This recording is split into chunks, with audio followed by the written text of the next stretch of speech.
नमस्कार। पिछली कक्षा में हम पढ़ रहे थे पायरोल के की जो भी रासायनिक अभिक्रियाएं थी उनकी चर्चा हम कर रहे थे।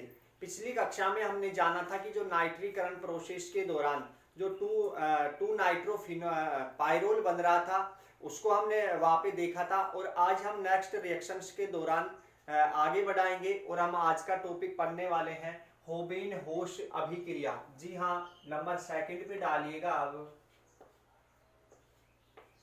होबेन होश अभिक्रिया।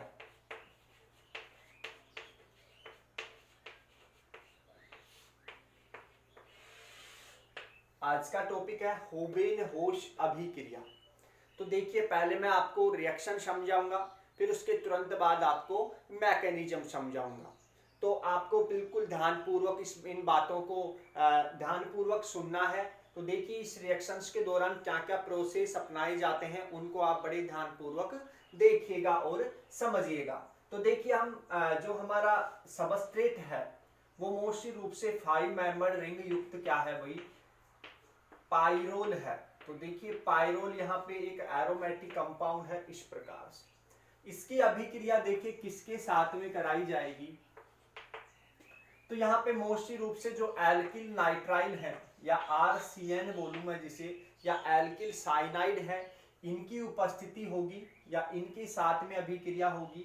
साथ में होता है HCl और उपस्थिति होती है यहाँ पे लुईस अम्लों की, और यहाँ पे हम लुईस अम्ल के रूप में लेते हैं AlCl3 को। और यहाँ पे सेकंड प्रोसेस में अपनाया जाता है हाइड्रोलाइसिस। जी हाँ, जल अपघटन को मैं इस प्रकार से प्रदर्शित कर देता हूँ, यानी कि ये 2 चरणों में यहाँ पे अभिक्रिया इस प्रकार से संपन्न होगी। यहाँ पे रिएजेंट होंगे, यहाँ पे ये तैयार किया जाएगा इलेक्ट्रोफाइल, और यहाँ पे उसका जल अपघटन करने के बाद में हमें जो प्रोडक्ट के रूप में जो प्राप्त होता है, तो यहाँ पे प्रोडक्ट के रूप में मोस्टली रूप से यहाँ पे जुड़ता है क्या भाई, असाइल आयन यहाँ पे इस प्रकार से जुड़ जाता है। इसका नामकरण की यदि मैं बात करूं तो इसका नाम होता है 2 असाइल। जी हाँ, 2 असाइल पाइरोल, क्योंकि ये 2 पोजीशन पे है और ये मोस्टली रूप से 2 पोजीशंस पर ही आक्रमण करता है। इसकी मैकेनिज्म में हमने देखा था कि किस प्रकार से इलेक्ट्रोफिलिक सब्स्टिट्यूशन रिएक्शंस के दौरान जो इलेक्ट्रोफाइल है वो 2 पोजीशंस या 2 नंबर कार्बन पर ज्यादा स्टेबल कार्बोकैटायन बनने के कारण यहाँ पे मोर या मेजर प्रोडक्ट यहाँ पे फॉर्मेशन होगा, और वो कौन सा होता है, 2 असाइल पाइरोल का यहाँ पे फॉर्मेशन होता है। तो ये रिएक्शन है, तो यहाँ पे इसको रिएक्शन डाल लीजिएगा आप। अब देखते हैं कि ये रिएक्शन यहाँ पे ये प्रोडक्ट का फॉर्मेशन किस प्रकार से हुआ है, उसको हम उस प्रोसेस को जानने वाले हैं। तो देखिए, मैं यहाँ पे मिटा देता हूं इन बातों को, आप इसको स्क्रीनशॉट के माध्यम से या फिर आपको इसको कॉपी में उतार सकते हैं। तो देखिए, सबसे पहले हमें इलेक्ट्रोफाइल को तैयार करना है कि हमारा जो इलेक्ट्रोफाइल है या अटैकिंग जो ग्रुप इलेक्ट्रोफाइल है उसका हम फॉर्मेशन करने वाले हैं। तो देखिए, हमारे पास में जो रिएजेंट के रूप में है वो एल्किल नाइट्राइल है। यहाँ पे एल्किल नाइट्राइल है इस प्रकार से।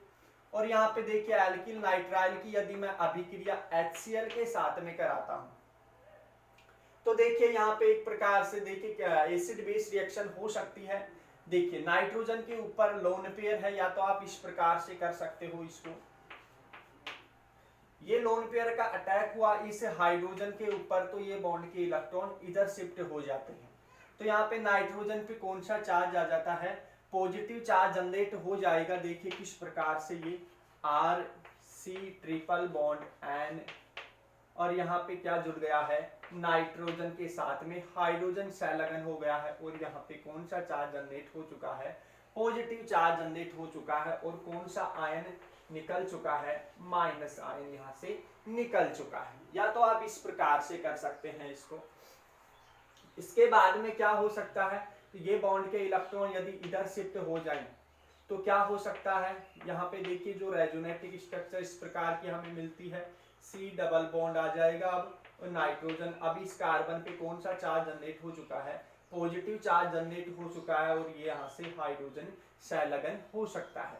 तो यहाँ से जो ये Cl माइनस आयन है वो यहाँ पे जुड़ जाता है, इस कार्बन के साथ में जुड़ जाता है और ये हमारे पास में इलेक्ट्रोफिलिक स्पीसीज है वो किस प्रकार की बन जाती है। यहाँ पे देखिएगा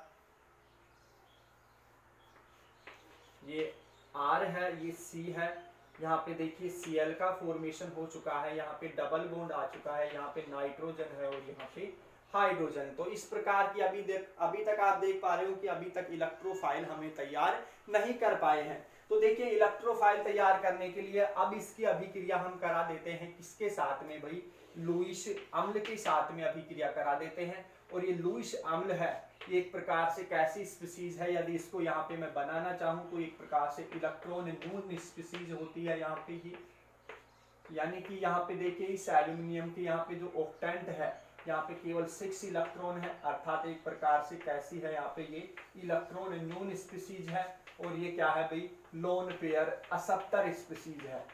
लोन पेयर असप्तर स्पीसीज होने के कारण एज ए किसकी तरह व्यवहार प्रदर्शित करता है, ये लुईस एसिड की तरह व्यवहार प्रदर्शित करता है। तो यहाँ पे देखिए एक प्रकार से इलेक्ट्रॉन न्यून स्पीसीज है, जिसके कारणवश से देखिए इसका क्या होने वाला है, ये AlCl3 की अभिक्रिया यहाँ पे करा देता हूँ।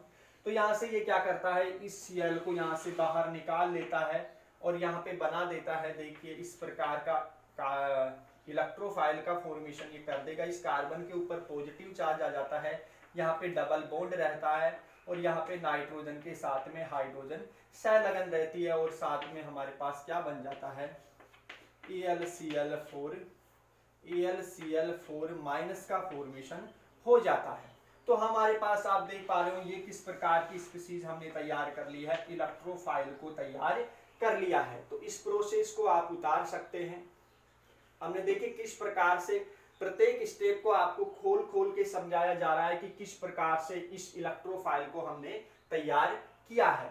एक प्रकार से न्यूक्लियोफिलिक स्पीसीज यहाँ पे ये बनी है, क्योंकि ये न्यूक्लियोफिलिक स्पीसीज हो गई, ये इलेक्ट्रोफिलिक स्पीसीज हो गई, क्योंकि यहाँ पे इसका ऑक्टेंट कंप्लीट हो गया। अब यहाँ पर ऑक्टेंट कंप्लीट नहीं है, क्योंकि यहाँ पे इलेक्ट्रॉन की न्यूनता है, पॉजिटिव चार्ज है। तो ऐसी स्पीसीज इलेक्ट्रोफाइल कहलाती है।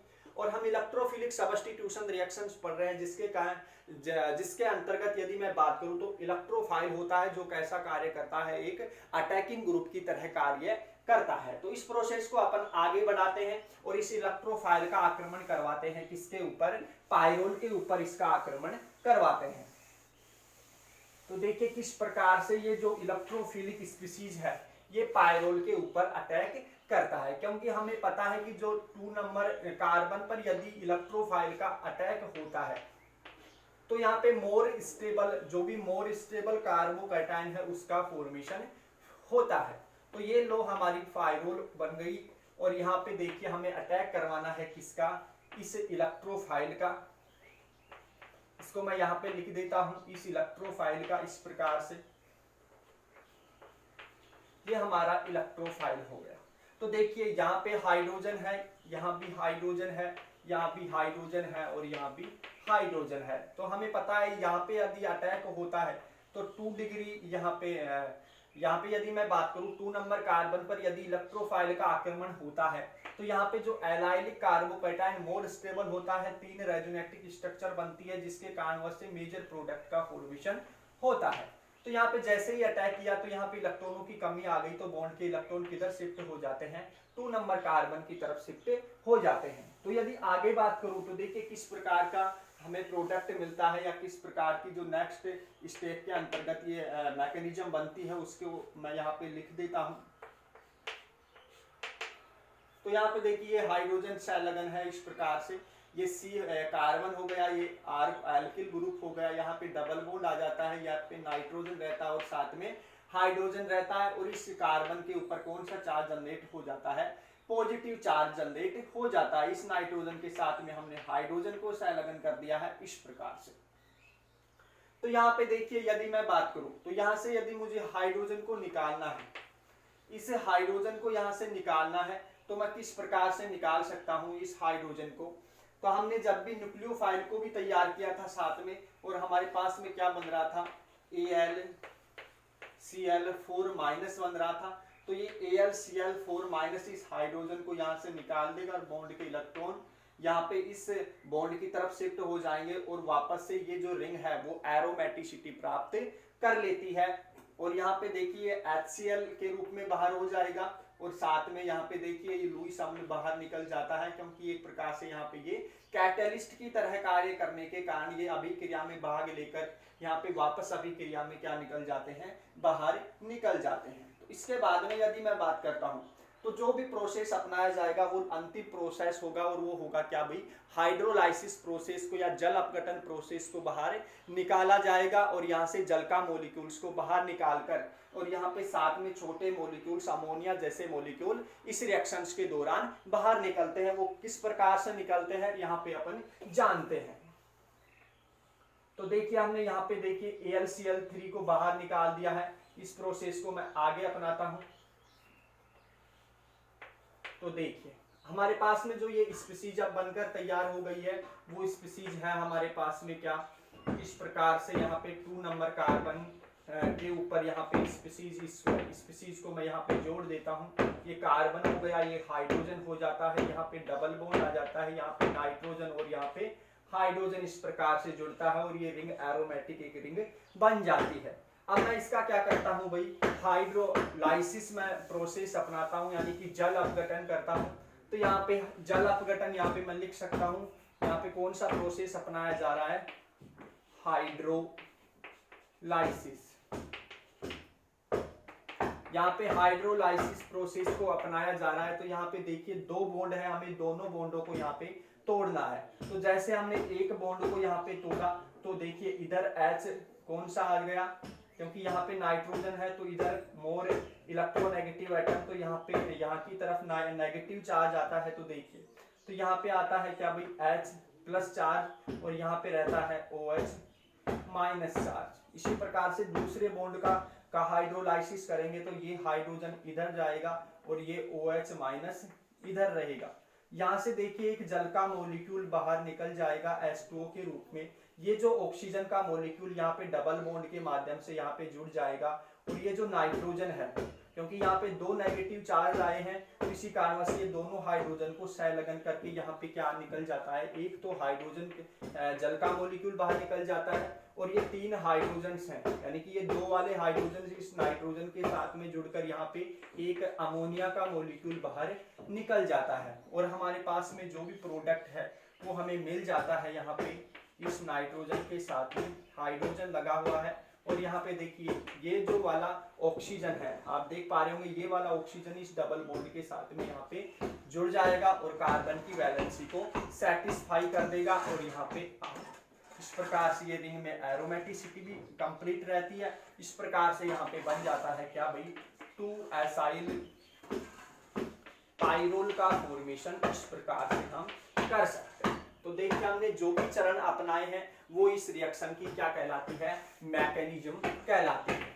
तो हमने देखिए प्रोसेस में क्या किया, सबसे पहले हमें क्या बनाना है, इलेक्ट्रोफाइल तैयार करना है। फिर इस बने हुए इलेक्ट्रोफाइल का आक्रमण करवाना है किसके ऊपर, पाइरोल रिंग के ऊपर। फिर हमने अपनाया है कि हमसे हाइड्रोजन को बाहर निकाला है। फिर यहाँ पे हाइड्रोलाइसिस का प्रोसेस किया है और हाइड्रोलाइसिस प्रोसेस के दौरान हमें क्या प्राप्त हो जाती है, 2-एसाइल पाइरोल का फॉर्मेशन हो जाता है और ये होबेन-होस रिएक्शन इसी के अंतर्गत ये कंप्लीट मैकेनिज्म आती है। तो आशा करता हूँ आप सभी को ये मैकेनिज्म समझ में आई होगी। आज के लिए इतना ही, धन्यवाद।